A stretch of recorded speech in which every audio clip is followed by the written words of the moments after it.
Yeah, it's like 2 flights that are both like an hour and 20 minutes. Not ideal for sleeping. We'll make it work. Maddie, we're live. We'll grind the tape. Watch some Raw.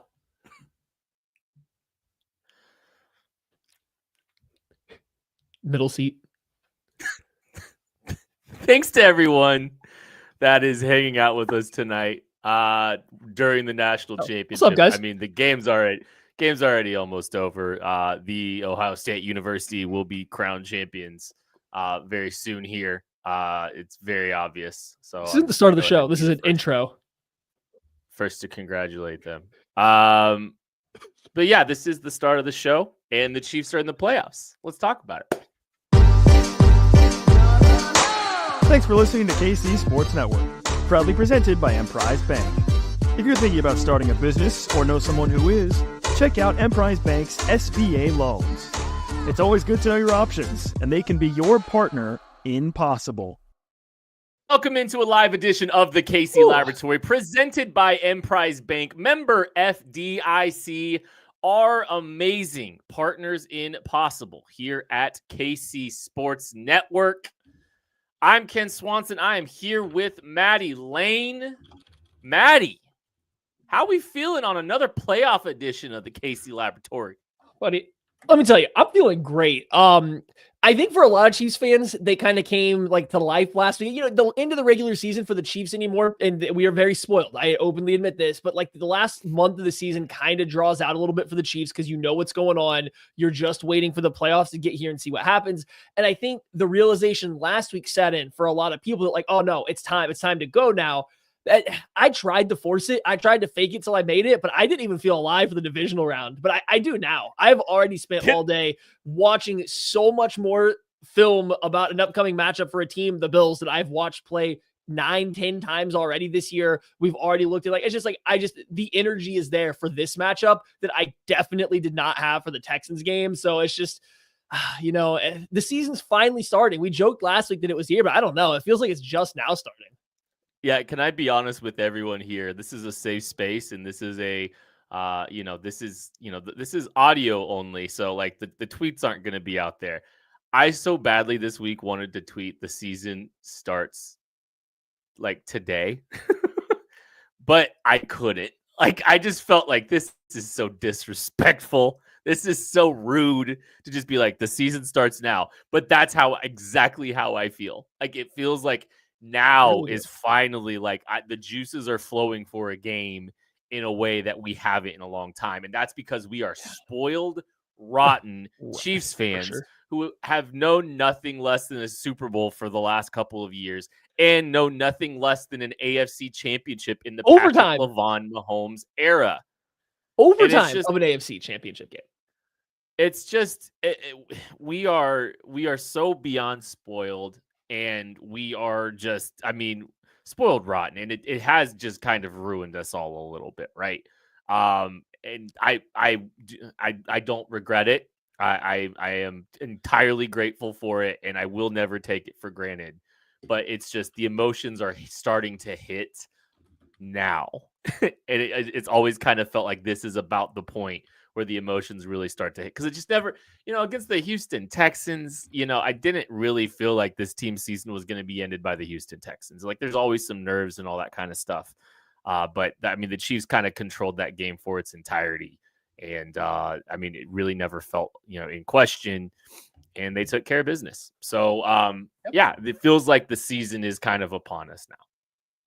For sure. It is there. And like, you feel in the same way, kind of makes sense. We talk a lot and stuff like that. I didn't know if I got that vibe from you last week. It felt like you were kind of getting into it last week. You had like your mini faux rant on Matter Day that wasn't supposed to be a rant, but like it kind of started coming out towards the end for like the 14th minute of the monologue. It's like, it felt like you were feeling it a little bit, but like, it really is go time now. And I kind of realized it midway through today when I was like, man, I just want to talk about this upcoming game. I'm so tired of Chiefs fans and non-Chiefs fans alike talking about the refs and who it favors. And we get the referee announcements and people want to dive into how this particular refs against the Chiefs. Like, man, like, get me out of here. Let's just talk about this game that's upcoming. So I'm excited that it's here. That said, I got to derail our show right off the top. The current college football national championship game is going on right now. I will be checking in on it from time to time as we go. I just want to say this. I love the new playoff format. The championship game being after the end of the divisional round of the NFL playoffs, kind of terrible. There has been zero hype for this game all day, and maybe it's because it's two historically unlikable teams. That could be part of it, but it's just, I don't think it's a good time for it.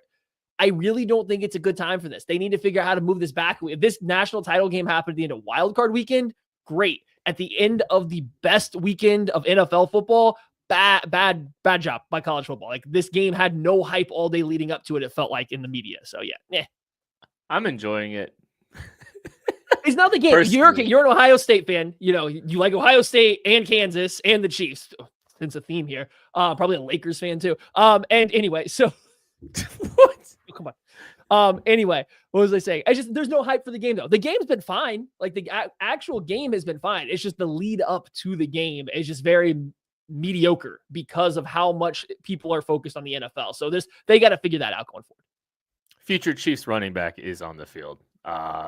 Either Travion or Quinshon Junkins. Before we get too far into the show, I do want to make sure to shout out GEHA for an invite to be at the game with them on Saturday. It was an incredible experience, and we've gotten to know some of the people over at GEHA. They're absolutely incredible. Our guy Raj, Austin, they've been incredible to get to know, and kind of learning a little bit more about the heart of GEHA. It's kind of aligned a lot similar to, like, you know, what we value here at KC Sports Network. It's been really cool to kind of get to know them a little bit, and really appreciate their invite, getting to be part of that game on Saturday. I got to take my wife as well. And thanks to BJ for giving me a week off of the post-game show. And of course, in true fashion, every time I'm not on the show, Craig is on the show. Which is just so awesome. But just not an accident. Want to make sure to shout out all of the wonderful people over at GEHA, and getting to be out there was just like the coolest thing ever. So really appreciate them. Okay, let's get into this. Let's get into this game here, right? So Chiefs just got done beating the Houston Texans, breaking the brains of some of the national media who are saying that, you know, Patrick Mahomes didn't play well. They're saying that the Chiefs are boring. Just winning and going to the AFC Championship game is boring. I guess we're talking about point differential and style again, because like apparently that's what matters, and not, you know, 3 rings and a winning pedigree and 8 straight playoff wins. You know, those kind of things. Those don't really matter. It's all this, you know, it's just style points, I guess. But yeah, there's a lot to talk about in that game. See, the juices are already flowing a little bit. And I think the biggest thing is, you know, we talked a lot during the season, and you kind of saw Travis Kelce during the year, and you kind of saw, you know, maybe like, you know, struggling to make guys miss at times, and maybe not, you know, getting some of the plays that you were so accustomed to in the Travis Kelce era. And we all kind of said, you know, maybe it kind of feels like, you know, he's probably going to try to peak at the right time. He's going to play, you know, he's going to peak in the playoffs like he kind of did last year. He played his best football towards the end of the year when it mattered. And, you know, I think there were moments where you were a little concerned, like, does he still have it? Can he still get there? Can he still get to that point? And he silenced everyone in this game against the Houston Texans. He was playing out of his mind. He had an incredible performance. He made players miss. It was incredible to see the playoff Travis just completely take over. Yeah, BJ kind of mentioned, I think, on the post-game show, and I kind of agreed with them. I don't even know if Travis Kelce particularly looked physically any different than he had all year. He didn't look faster. He didn't look particularly quicker. I don't think that he, like, all of a sudden dialed back the time and looked like his prime self in terms of his movement. The difference was he just found a lot of open space, and when he made his little drop step and turn, he wasn't falling down. Like that was the difference. And maybe that is, you know, a little bit of extra time off. He doesn't fall down, but I think next gen stats still had him only hitting like 12.5 miles an hour on his long run. That was the fastest that he moved for the entire game, which is not that fast. I believe he would hit 19 miles an hour last year in the Super Bowl running away from Fred Warner. So I don't think he moved particularly closer to his prime, but he did have an awesome, and say that to take anything away. I just said, I don't think that he looked different. He just had a really good game. And I think that matters because when you look at what the Texans did, they took away everything on the outside. The Chiefs wide receivers couldn't buy themselves an inch of space besides Xavier Worthy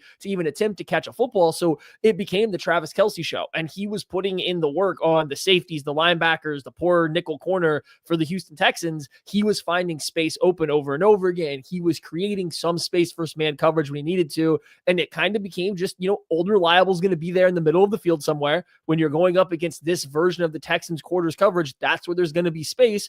And Mahomes was able to find them enough for this offense to kind of, I don't want to say look good, but do enough to control the game with the way the defense played. So great performance by Kelsey. I think they did really need it here. So it was big for him to show up and kind of say like, hey, I might not be as good as I once was, but I still have a little bit. There's still something in the tank. Not a lot, but there's still something.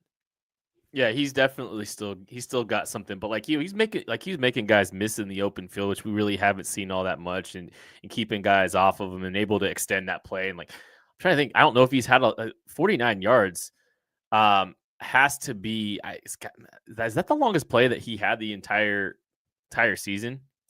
I feel like that's got to be up there as one of his longest plays of the year. Maybe. I think it is.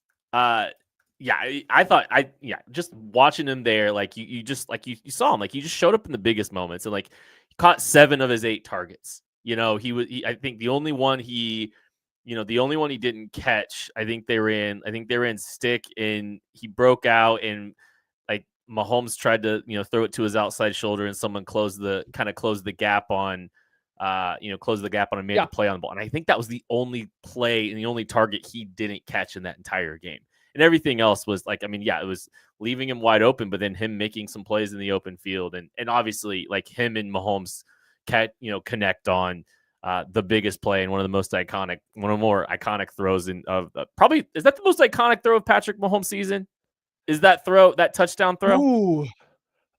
Nothing else right now is jumping out to me. I feel like there was, what was it? There was the F it, DeAndre Hopkins is down there somewhere, but that's more of a Hopkins thing. Although that was actually when you go back and watch it, that was actually a really well thrown football. It was pretty perfect. But it was more of a Hopkins thing, I think, is where people are going to remember it from. So it might be, that's another point.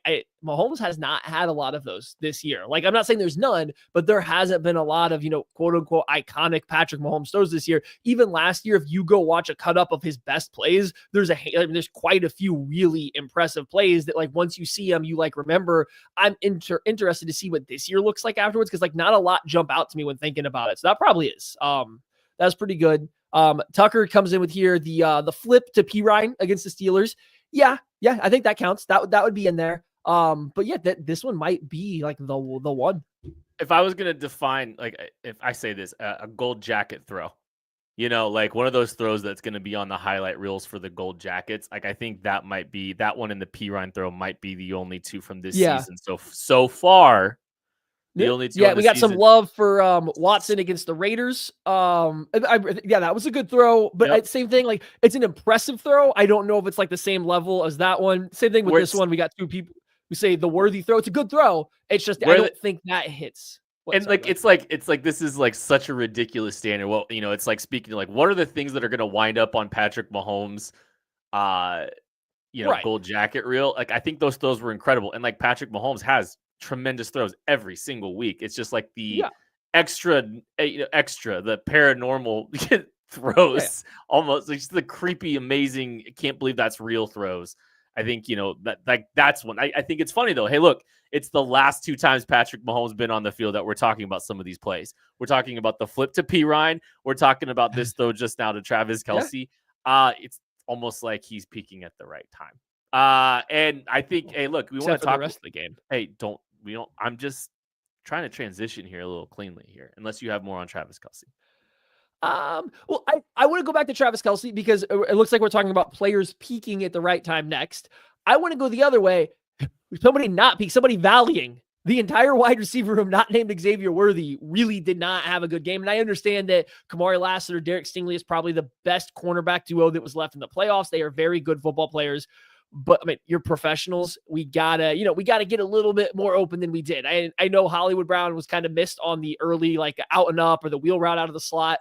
That's fair, but that's more of like a schemed up thing. They got the look they wanted. They beat a nickel on an out and up from like a reduced split. Like that's a play that you designed to just get him running to space, and he did. And the throw was missed. Outside of that, like there just really wasn't much where guys were getting open. And the very few times they were all really short passes that were usually coming on like the backside of what Mahomes was mostly looking at on the play, like pre-snaps. You never know how it plays out the other way. It's just Travis Kelce was necessary in this game because DeAndre Hopkins could not get any space. Hollywood Brown, when they schemed him up some good looks, he was able to find, a couple times where he got in the open field, but for the most part, he was getting kind of locked down one-on-one by either one of those outside corners. So just, they didn't have a lot going on in the passing game outside of Travis Kelce. So he became completely like vital for them to function on offense. And, of all there's such chemistry built up between Mahomes and Travis, and like I know like they've even made some comments this season like they haven't always been on the same page this year as maybe they have in other years, but like I think hey look, it came at the right time that, but like you're right, they absolutely needed everything that they got out of Travis Kelce in this game. I know a bunch of people are freaking out about the offense overall as a whole and all this stuff. I have some, that probably is more of a Wednesday conversation. I think this team plays a certain style of football right now, and I don't think that they're asking Mahomes to do too much, and Mahomes is not going to try to do too much unless it's necessary. So if he sees the game turning into a blowout, I think you're going to see some crazy stuff like you always do. And if not, I think you're going to see him go out and just be a freaking machine. Which is what this thing has been, a winning machine over the last few years. But I think things you take away, it's really good to see Travis Kelce have a great game. And it's really good to see that chemistry in full effect and not really being, a holdover of concern, at times from last, during the regular season. So that was good to see. I walked away from that game looking at the roster of Chiefs players, and this team, George Karlaftis, Trent McDuffie, Jalen Watson, that 2022 draft class, they know nothing less than winning a Super Bowl in their career.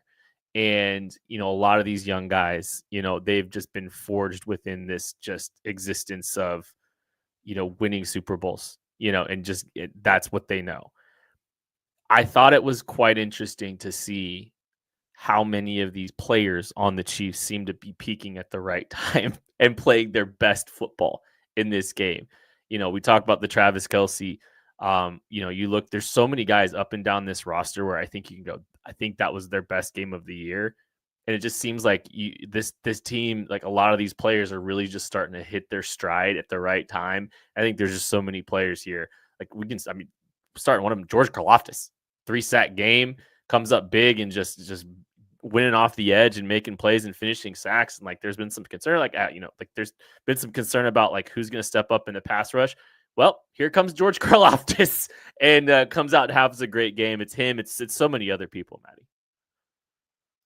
It was especially like the defensive side of the ball. I think you had a lot of guys that have kind of stepped up, and it maybe took them a quarter and a half to get ready for this game. Not ready, but like maybe there was a little bit to not being rusty coming off of it, just like getting used to game speed again. It looked early in the game that the Texans probably had a little bit more attitude about what they were doing. They had a little bit of a chip on their shoulder, and it took the Chiefs, both sides of the ball, a minute to kind of catch up to that. But once they did, George Karlaftis was kind of unblockable from what Spags was doing to the protection calls of Houston. Trent McDuffie had a phenomenal game. Jalen Watson comes back. I think we're going to talk about him later. He has a good game. And just so many guys played their best. I think Karlaftis is a good place to start because here is a guy that he's such an interesting spot because he always comes up with big plays. He has a great motor. He's always on the field. Like he's always out there. He's got he is like your traditional, blue collar. He's going to go out there and do whatever you need, but then he puts up some ridiculous stats and production nonstop. I think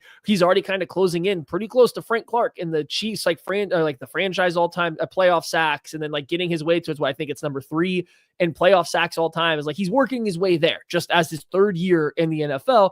And then when you go and watch some of it, he had a really good rush against Blake Fisher, but then the rest of a lot of what he did came because the motor doesn't stop.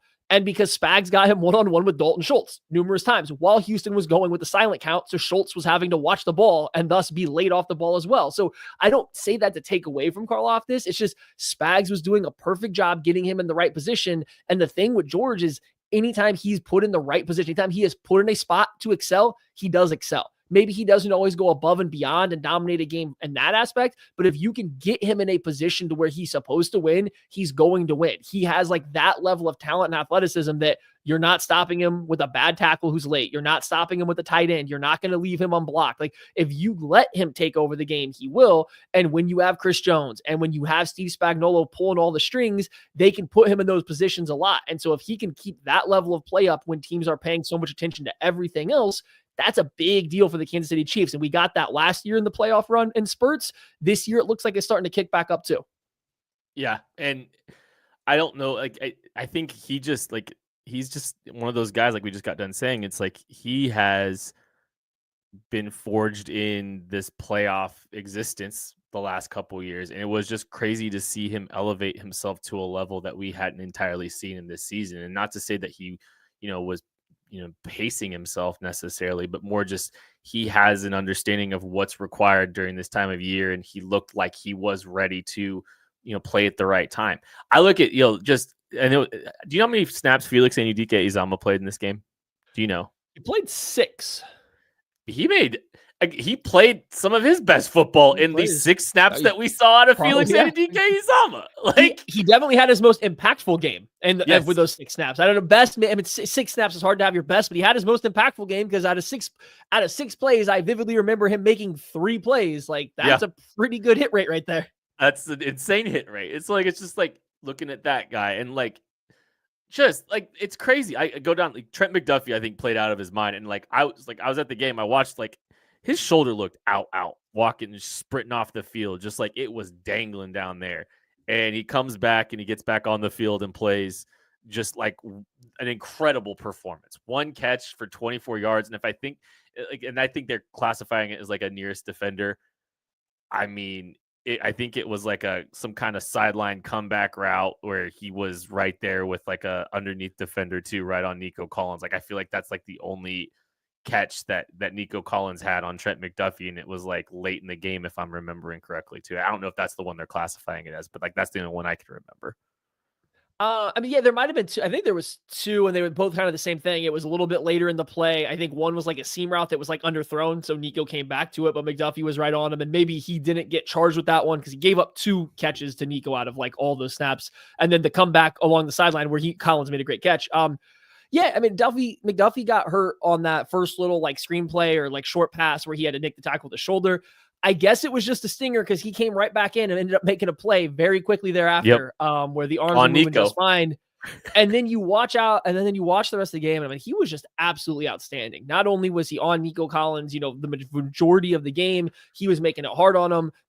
The Houston Texans, who ran 1 billion screens against the Chiefs in the first matchup, barely tried them in this game. And when they did, they made sure that Trent McDuffie was getting run off the line of scrimmage, not blocked, because he is destroying those things all the time. So it's just his impact on this team is otherworldly. I tweeted out a play of him just on Hutchinson on running a crosser, but he's in press man. It's a soft press, but he's in press man, and then he has to work underneath the slot route, so it's a little bit of a rub, and then run a crosser across the entire field with absolutely no help. 0 help, and he stays in the hip pocket of this wide receiver all the way across the field. The football is thrown perfectly out in front of Hutchinson. McDuffie never takes his eyes off the receiver, times it perfectly to just knock the ball just off his fingertips right as the wide receiver. I mean, it is the most textbook perfect play you can have, and he makes it look so fluid and so easy, and it's such a high difficulty play to have to come up and make. It's just he is playing his best football right now. He went through a stretch in the middle of the year. Everyone's going to point out to that Denver Broncos game and even games there around it, where when Watson was down, the Chiefs were kind of adjusting what they did coverage wise, where his play dipped to just good, not elite, not great. It's back up now, and it might even be better than it ever was. And that is going to be huge for the Chiefs in these next couple matchups or potential matchups they could see in the Super Bowl and then against the Buffalo Bills, as long as they use him the right way. I know Xavier Worthy statistically didn't have his best performance necessarily that compared to some of the others, but like as far as players that, outside of Travis Kelce, like they needed everything they got out of Xavier Worthy too. He had a massive catch he came down with in a contested play down the sideline. Might be the best catch, Xavier. I mean, for somebody who watched a lot of Texas football for him, that might be the best catch, like the best showcasing of ball skills that Xavier Worthy's ever put on film. Like he went up to catch a ball that wasn't thrown right to him through, I don't want to say contact, but around a player with a player right there. And that's just not something that's ever really been in his game. Did he double catch it or whatever? Sure, fine. But he hasn't made that kind of play and adjustment on a ball in the air before. Like that was impressive to see from him. Yeah, and I know he put the ball on the ground on one play, but I thought he had a great performance. Pat could have helped him. No, I'm talking about he had a fumble. Oh, okay. He had a fumble. Yeah, he had a fumble. So, but like, I mean, even being able like that third and 10 where he got 9 on the out route and he extended, and I know he came up short, but like that was still like that was an impress. Like he was open. If he gets a better throw on that, like he gets the first down on that play. So some really good stuff out of Xavier Worthy in this game. I thought Jawan Taylor had a pretty good performance too. Of the offensive lineman, like I think he had a really good day peaking at the right time too. We're gonna talk about that offensive line and more right after this. Shop Chiefs tickets and more with no fees. Plus, save big with code KCSN at ticketsforless.com, the official ticket provider of KC Sports Network. So the two biggest conversations, and probably the biggest one, like surrounding the Chiefs heading into the postseason, was the offensive line.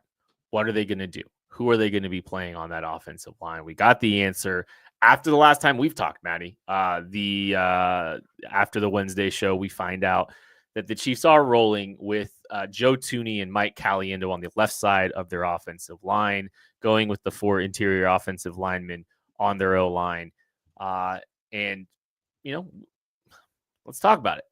What'd you think of what we saw out of that offensive line group in this game? I mean, not ideal. I didn't think they played particularly good. No, let's do this. Let's walk that back. Let's go start with the good, because you mentioned him at the end at peeking at the right time. Jawan Taylor. I thought Jawan Taylor played a very good football game. I know people are going to get on the false start penalty, which that one was a false start. He was moving his hips, not his foot on the way back. Can't do that. That's where a false start is. It was a fraction of a second early, but the hips moved before the ball did. Fine false start. You call it whatever. Outside that, though, I thought he played pretty good. He was left one-on-one with Danielle Hunter quite a bit after the first couple drives when it became apparent that he was not the offensive tackle that was going to need the help. He had a lot of one-on-one reps, and Jawan Taylor's not the most stout tackle, so there is going to be times where he is pushed back, a little bit closer to Patrick Mahomes than I'm sure he won, so that you won as a fan. That did obviously happen, but like he wasn't getting beat badly, hardly at all. I think he only gave up 2 pressures all game, and it was more of, like only one of them was super clean. And that's pretty good given the pass rushes he was going up against, given the challenge they were going up against. So I thought Taylor played really good out at right tackle. He played really good in the playoffs last year too. And I think like at that point, just fans were so frustrated by all the penalties that they wanted, it didn't really matter anymore to them. But like he's played good in these big moments, and that was a big matchup for him. So that was good. The bad was kind of everything else. I think just about every other offensive lineman had one of their worst games of the year. And Creed Humphrey being a center, it's hard to isolate and say, hey, you were terrible for this, the part and that part. I just noticed that there was a few times in the run game where he was getting pushed back a little bit more, or he just wasn't dominating the same way he normally would. So outside of right tackle, I just kind of thought the unit as a whole really struggled in this one. Good news, Houston's defensive line's really good, but man, it looked like the Chiefs had a guard playing tackle, a backup guard playing guard, and it just wasn't quite working for him.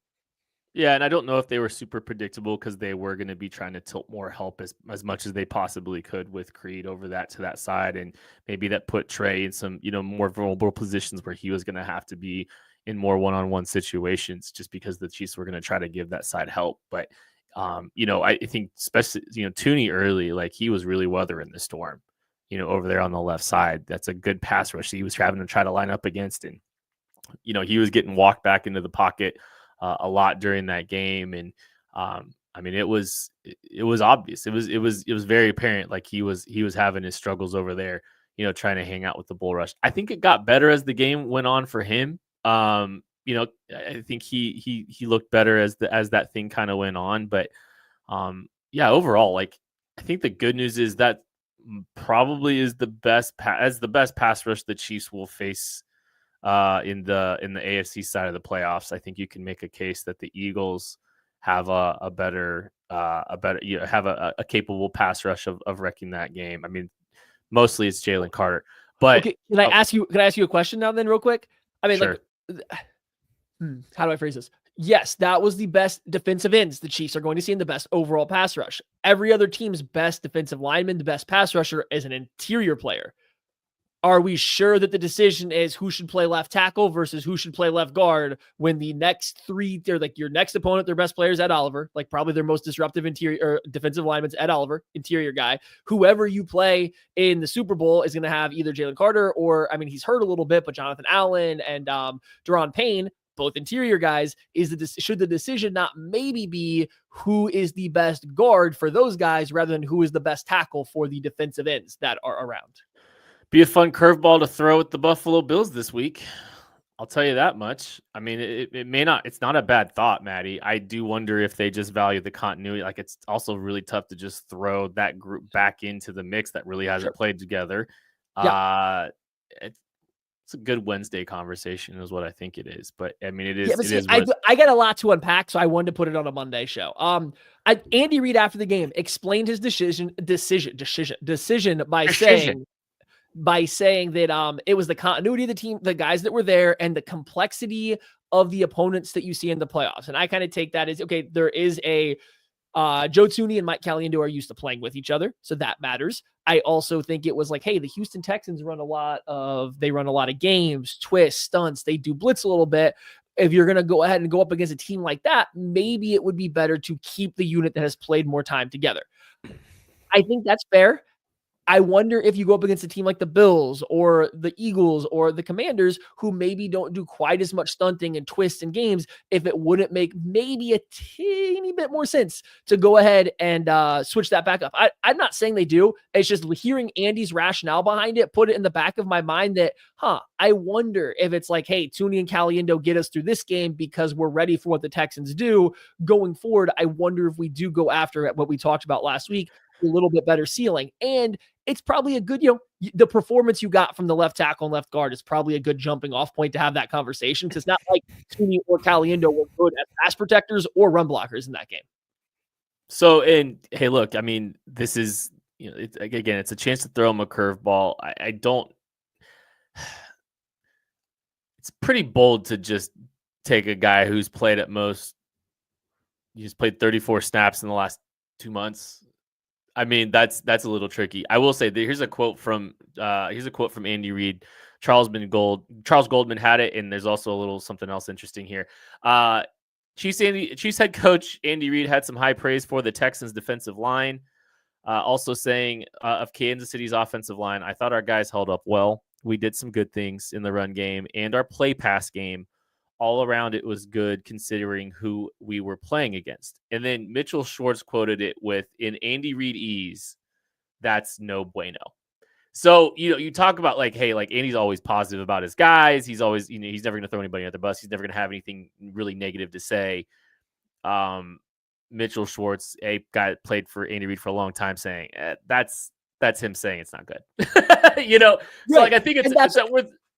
Yeah, that's what turns my gears, right? Like, I take what Andy said for his rationale behind it was dealing with essentially the complexity of what the rushes they're going to see. I take that as blitzes, stunts, games, not the ability to just line up in one-on-one pass, bro. And it's Andy Reid. He's probably not telling you 100% the truth, but when that's the rationale, I can buy it for the reason is why. But then I think like, okay, well, if you go up against a team that does the most complex stuff, and then you're going to get simpler from there, maybe that makes sense to switch it over. Then you watch the performance, and Thuney wasn't bad. He just really was struggling out there. And this is the first game where it didn't feel like Thuney was being able to give a lot of space for Patrick Mahomes. He was getting pushed back in the pocket a ton. And I think that was making him a little bit more uncomfortable. And these are things that as a guard, you can give up a little bit more space backwards. As a tackle, that gets a little bit trickier sometimes. So it's just, I just wonder, given the performances we saw, if it's not causing, a reason to consider it, especially because Andy, in that same quote where he talked about why they chose Tooney and Caliendo, he also said, we also rotate these guys during practice. Again, this is probably Andy coach speak,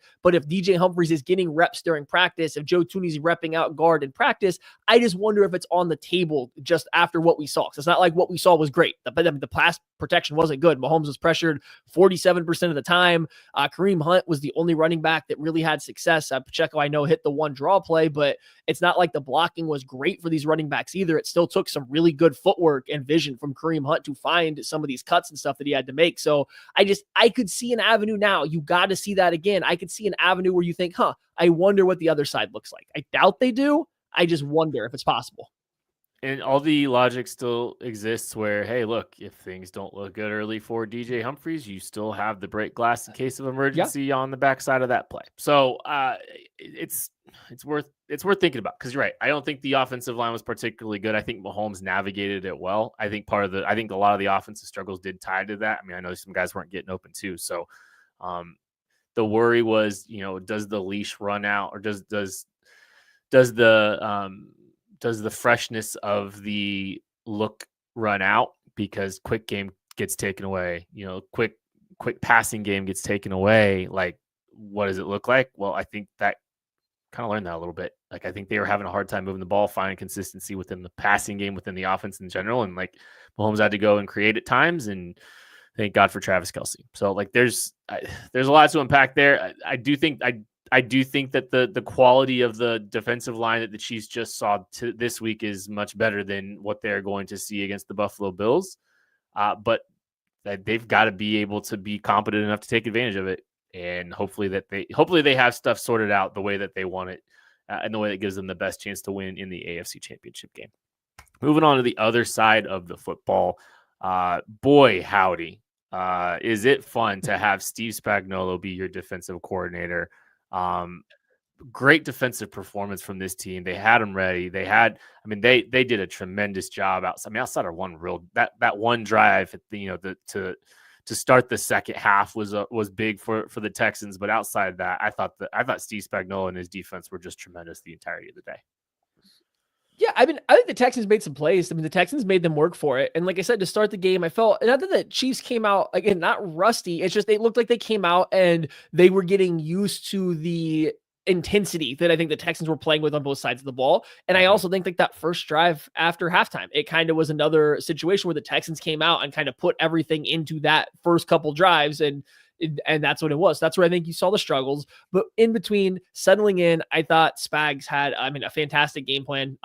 We saw it as the game went on. He kind of saw some tells with the Houston Texans pass protection and how rudimentary it is, and how they're just going to full slide stuff when they get a 5-man front, and they'll leave tight ends one-on-one backside to block whoever's there. You saw it early in the game, and the Texans actually completed a pass out of it. But then like every time after that they got into that look and the Chiefs followed it up with 5 guys on the line of scrimmage, it was Karlaftis one-on-one with a tight end. It was, they just had all of the answers for what the Texans were trying to do. The entire second half was CJ Stroud running for his life, trying to make things work.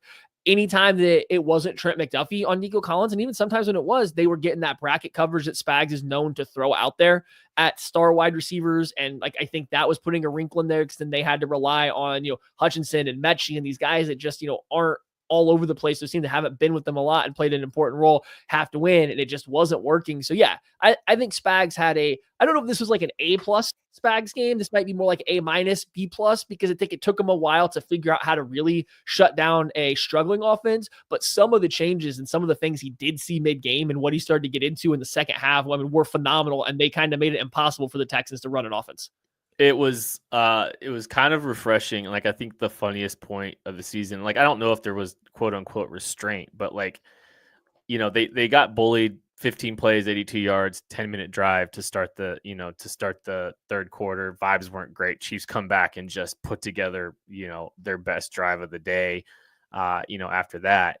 But I just thought it was funny. I think there was, let me look at it. It was, where was it? I think the Texans got past the 50. They got past the 50. Chiefs are up 20-12. They get past the 50. and Spags just sends pressure 4 straight plays. I think that's when they go for. I think they went for it on 4th down. If that might have been the position they go for it on 4th down. Yeah, But Spags just said, like, he just finally, like, he really wasn't sending as much heat as you would think, and then all of a sudden he just sent pressure like 3 straight plays, 4 straight plays, and got a free rusher on like 3 of them. And the timeliness of him pulling that off, I thought was just like the Spags masterclass. Like, he showed restraint, he managed the game. Chiefs go up 2012, and then he just finally brings it. Like, that was what was so just like, it was so satisfying to watch that particular possession. And like I said, it's like, I feel like he's going to start bringing it here at some point. And then all of a sudden, here it comes, and it came in droves, and they just flat out, the Texans didn't have an answer for it. Like, they were getting free rushers in the A gap, I think on like 2 or 3 of those 4 plays. And, Stroud was trying to get the ball out quickly. And, like, the protection, the coverage structure wasn't even great on one of them. It's just, he just beat the blitz, or the blitz just beats Stroud. He didn't have a chance to get the ball off. So that was also really fun to see. It was. No, I think it was overall, a good performance. Chris Jones didn't have to play like a Superman. I know we saw at one point in time he was getting some work on his calf on the sideline. It didn't look like it was serious. He came back into the game, but you wonder how much they were trying to ease him back in. It looked like the Texans. He only played 76% of the snaps, by the way. Which is pretty low. So like that's a stark reduction in what we typically see during the playoffs for Chris Jones. Is at least something to pay attention to. Yeah, for sure. And like I said, they were full sliding towards him a lot when the Chiefs were getting their pressure look. So if you're going to do that, that's fine. Somebody else has to win. And we didn't mention earlier, Charles Omenihu also had a very good game in terms of like guys peaking early. He kind of had the George Karlaftis first half. Karlaftis had the second half. So good all around. The one thing defensively that concerned me, it was the run defense.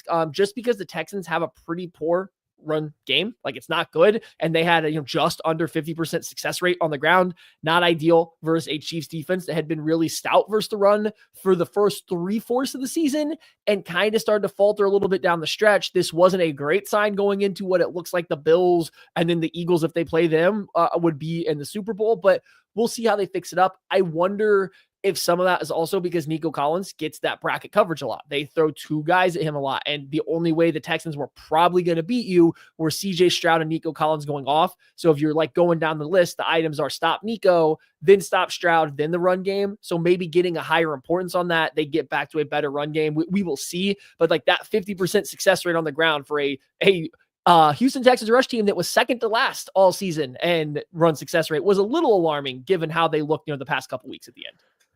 It's definitely worth noting, especially like that big drive that they put together. Hey, look, that big drive they put together was, was built on the run game. Like that was a big piece of it, so like that's at least worth paying attention to a little bit. I do think we've seen this team do some really good things against the run, in stretches here. Like, they shut down Derrick Henry, in that first game. So like, I think when they need to stop the run, I do think, they can throw more bodies at it. They can throw more stuff at it to stop the run. And I mean, they might have to this next week. I think there's a lot that the Buffalo Bills present. They've got the 6 offensive line look that they ran in the wild card round. They've got some stuff that they can throw at the Chiefs that can really give them some fits in the run game. So there's definitely a lot on the table there that they're going to have to deal with in that game. Anything else on the defense and on Spags? Yeah, not Spags, but I we can talk about Jalen Watson.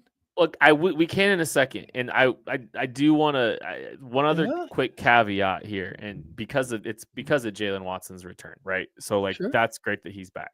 When you look at the Chiefs defense, it is essentially now, with Jalen Watson back in the mix, it's basically last year's elite defense, just without L'Jarius Sneed. Now, L'Jarius Sneed, huge factor in the eliteness of that defense. Don't get me wrong, blue chip player.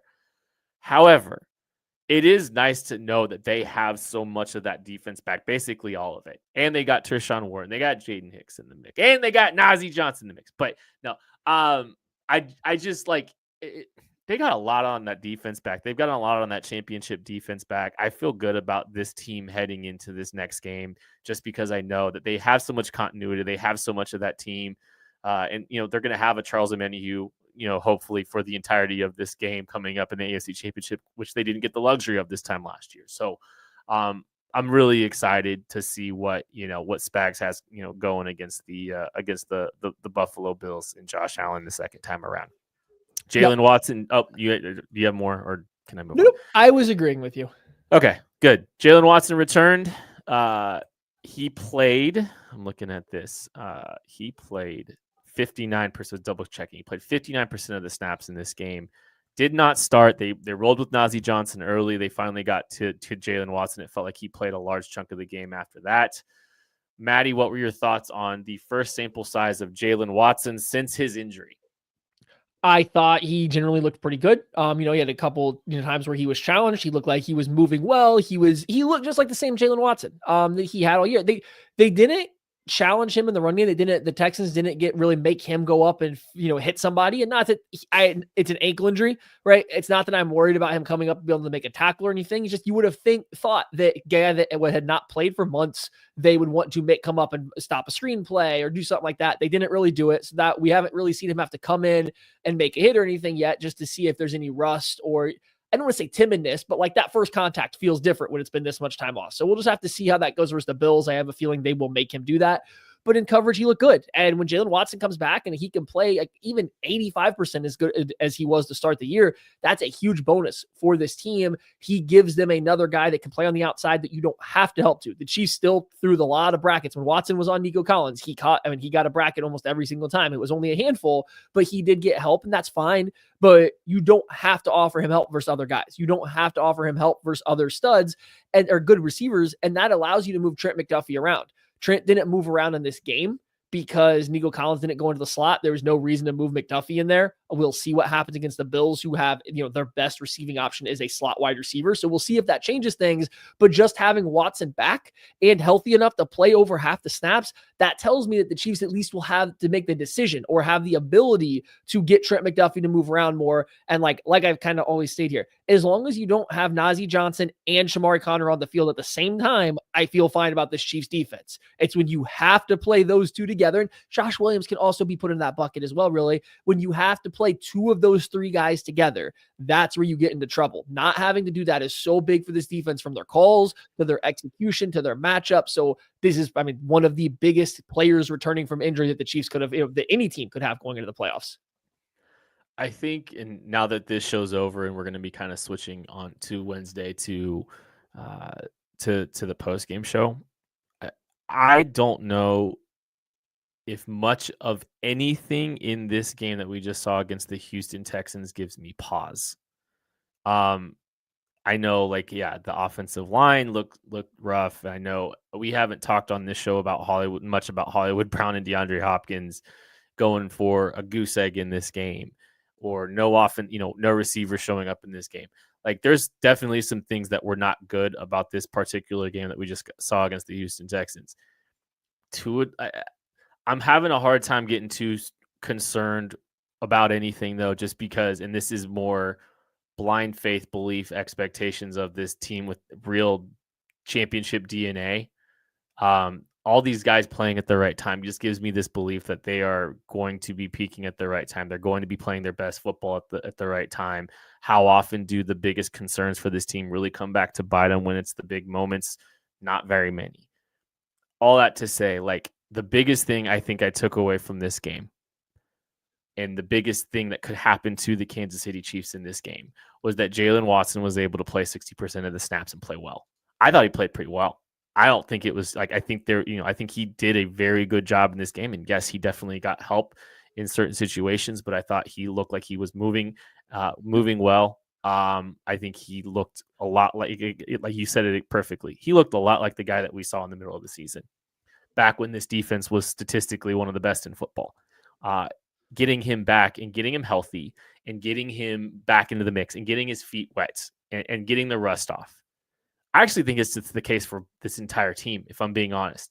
The fact that this team was just able to knock off the rust and beat the Houston Texans by 11 points, and I know I'm saying 11 because that Matt Razor run, they beat them by 11. I don't want to hear it, but they just getting the rust knocked off and getting Jalen Watson back into the mix, that was the biggest thing that could happen for this team. And I know it's kind of arrogant to say, and like, this is why the season starts now. This is where the season starts for this football team. But I think Jalen Watson, like if I'm asking you, Maddie, over under 59% of the snaps in this game against the Buffalo Bills, Jalen Watson, 59% over under. I mean, I'm going to go over unless we see him pop up as like a limited or didn't practice, multiple days this week because he went out, he did it. And then it's like, oh, it's not going to work. My ankle's too stiff. It's not rehabbing the way I want it to after playing a game. But like, unless we hear something that changes, like it's got to be more. Like you go back and look at that first Bills game, like I think the Bills outplayed the Chiefs in that game, but like a couple of the plays were very much on the margins. A couple of those pass plays were very impressive catches for these Bills receivers on the outside against not Jalen Watson's, right? And so you put Jalen Watson back in there, you don't know how some of those go. And some of those plays were really big. So I think he's important in this game. And like I kind of mentioned, we'll get the rest of this will go into like the Matter Day show when we really preview the game. If the Chiefs don't have a long conversation about getting Trent McDuffie on Khalil Shakir, at the very least on passing downs. I understand playing Shamari Connor on neutral downs or run downs because he's a good run defender out of the slot, but at least on passing downs, you don't get McDuffie on the inside, then that gives you Watson as your top corner on the boundary. Like you now have that ability. So I do think he plays over 60% of the snaps versus the Bills as long as everything health-wise checks out, because like that just gives them so much more flexibility and a possibility to take away Josh Allen's comfort zone, his little blankie. How do you feel about Joshua Williams playing 0 defensive snaps in this game? I think Joshua Williams plays cornerback better than Najee Johnson. I think Joshua Williams blows a lot of coverages. And I think you're talking about a playoff game where the entire point is mitigating risks so that you don't lose the game before you can win it. I understand the thought process. I think it's rough because Najee Johnson does tend to get beat more frequently than Josh Williams. Najee Johnson probably isn't as good against the run as Joshua Williams, but he is more reliable at not just blowing coverages or not just playing poor zone coverage. So I hope it was, hey, he was a little sick and not ready for this game. It was something super matchup specific, but I understand the rationale. I understand the path to getting here, even if I disagree with it. He played the most special team snaps of anyone on the team. Well, he was feeling okay. So I disagree with the decision, but I understand the pathway to get there because again, we've seen it versus multiple teams. Yeah. When he's asked to play zone coverage, he will freelance, he'll chase guys. Like it is a little bit of a grab back. He is good when when his when his assignment is correct. When he is being assignment sound, he's pretty good. It's such a grab bag for him in that regard. And I don't think the Chiefs trust it. Now, this isn't to say that we haven't seen Najee Johnson get pulled for also messing up plays. He has. It's just they clearly feel a little bit more comfortable with Najee Johnson being ready for all those play calls. So we'll see if Joshua Williams comes back in this next game. Again, I would play him. I think he's a better football player. I just understand the pathway that they're going to get here. Any other thoughts on this game before we get out of here, Matthew? No, but I didn't want to talk about the Bills-Ravens game a little bit because we're not going to talk directly about that game later in the week. And so we got a little bit of time here. I told you it'd be a long show. I said I was excited for this. I did some watching. I did some looking. I wanted to talk about this.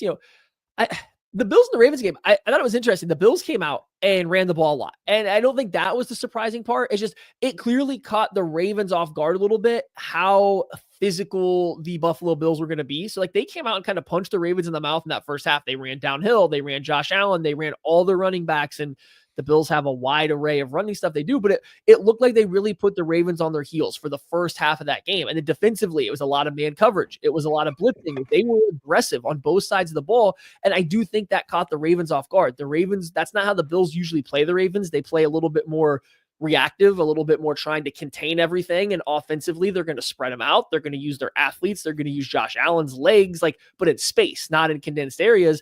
They flipped it on the script. So one hand, great coaching change up by the Buffalo Bills all around. They got them that early lead. That plus Lamar Jackson makes some mistakes, so they get out to an early lead. Bad side, that all went away in the second half. When the Ravens were ready for it, when the Ravens knew what the Bills were doing, they started moving the ball on that aggressive defense. They started picking apart the man coverage when they were playing it, on third downs, especially. They were playing so much man coverage. They were picking it apart.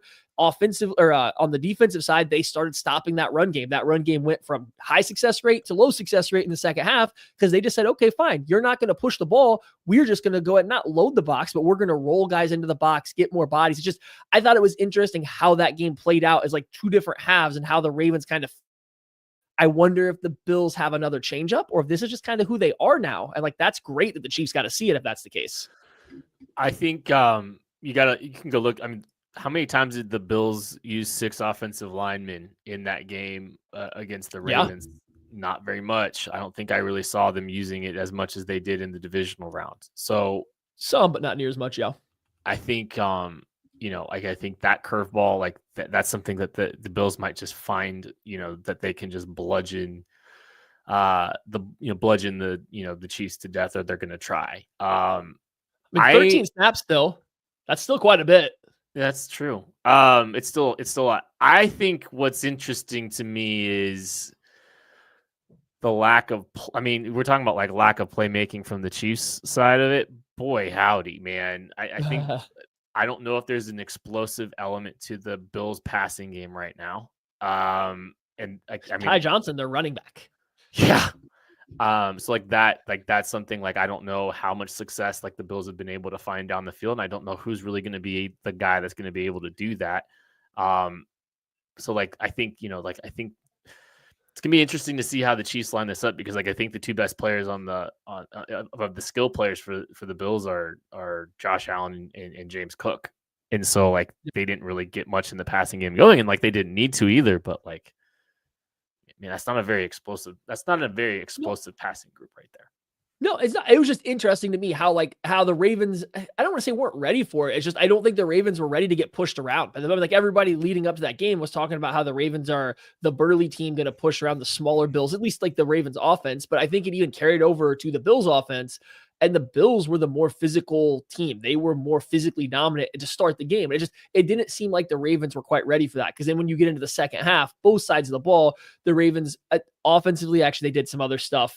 They were running more trap stuff. They started running gap things because like the Bills were just shooting gaps, and they just started getting double teams on them and just driving guys all over the place. So that's something to notice too. Like I don't know what the Bills will do. The Bills have changed over the past 2 seasons. They've become a very game plan specific team. They no longer, like early in this like Josh Allen versus Patrick Mahomes Chiefs Bills rivalry, the Bills would be kind of like the Ravens were like, this is what we run. We're good at it. We're going to throw that out there. If you can beat us, okay, but we don't think you can. And the Chiefs were the only team that could do it. Well, they kind of figured out, and this is credit to their coaching staff, that can't be how you beat the Chiefs. You got to change stuff up. And so I think they've become a lot better game plan specific team.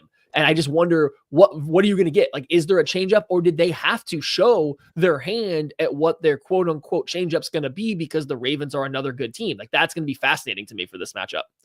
I think the Bills this year have kind of taken a play out of the Chiefs playbook from last year, where they're trying to play as much complementary football as they possibly can. And they're not, Josh Allen's not as concerned statistically this time of year.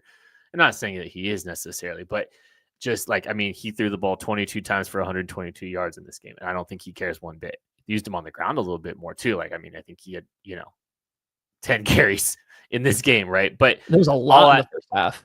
Yeah. I'm just, all that to say is, I think they're trying to do some of the things that the Chiefs do when it comes to playing complementary football. And for them, I think it's, more ball control so that their defense doesn't have to go out there and, carry the load, right? But they're playing offense with this ball control out of a different version of necessity, right? They're still trying to put points on the board, but they're trying to, shrink the game as much as they possibly can. And then, the Ravens almost came back in this game. Don't get me. Yes, don't get me wrong. Once they figured it out, once the Ravens adjusted, and one of my takes, like going into the weekend, I think it was even the morning of the game on Sunday, was I don't think the Ravens do that at all. The Ravens don't have like game specific stuff. They kind of run their stuff and see if you can fix it. Credit to them. I think they actually adjusted a little bit, and I don't know if they did anything new, but they adjusted to what the Bills were doing. They went from running all the zone read stuff on offense. They went from running all the zone read stuff, and they said, hey, we're just going to run gap. And they did start to push the Bills defensive line around. On the flip side, the Bills were running all of this man coverage. They were blitzing a fair amount, but they were also rushing 3, having Milano do that spy thing. Well, once the Ravens kind of understood what was happening, once they understood we're going to get a lot of man coverage, we're going to get either a blitz or this 3-man rush with the spy, Lamar was doing a pretty good job of discerning when he needs to get the ball out quick, when he needs to scramble, or when he needs to stay put because they're not rushing that many guys. And so I do think the Ravens figured it out as the game went on. And once you saw that, once the Bills didn't have, the element of surprise, for a lack of a better word, the Ravens were definitely the better team down the stretch until Mark Andrews dropped the ball. But I'm curious to see, do the Bills have more in the tank, or was this it? Like, was this what they had and they just knew they had to do it against the Ravens, and now it's just going to be a slugfest against the Chiefs? Or do they have more? Like, is there another swerve coming for the Chiefs when the Chiefs think they're going to get man coverage, 3-man rush with the spy? Like, I just don't know. I thought that was a good job by the Bills to come out with that game plan. And then once the Ravens adjusted, they didn't have anything else though. And that was curious. Some things worth paying attention to as well with all of this. By the way, Matt Milano missed the last 4 plays of that game for the Bills. There's possible injury there for him. Taylor Rapp was carted off. Christian Benford's in concussion protocol. Taron Johnson got hurt in that game as well. Came back, but he got hurt late with a shoulder injury. So we'll see how that goes for them. But those are some big losses. Those are some big losses there for them. So they're going to be banged up heading into this game. That defense is already, pretty thin and it's lacking a ton of blue chips. Matt Milano has been one of the best linebackers in football. I don't know if he's been dealing with injuries this year, but he's historically been one of the best linebackers in football. That could be a big loss for them if he's not able to play. So it's going to be a challenge. I'm going to be fascinated to see how the Bills handle this game. It's going to be, I think this is the biggest challenge. Like I continue this, this is about the 2 best quarterbacks in football. 2 of, if not the 2 best teams in football. And major implications for the three-peat, obviously. I think the winner of this game is the Super Bowl champion. So hopefully the Chiefs can come out of this one okay. Move on to the Super Bowl. That is going to do it for this episode of the KC Laboratory. Thank you all so much for listening, watching, supporting. We love you. We appreciate you. We'll catch you later. Let's go watch this natty. Ooh, never mind.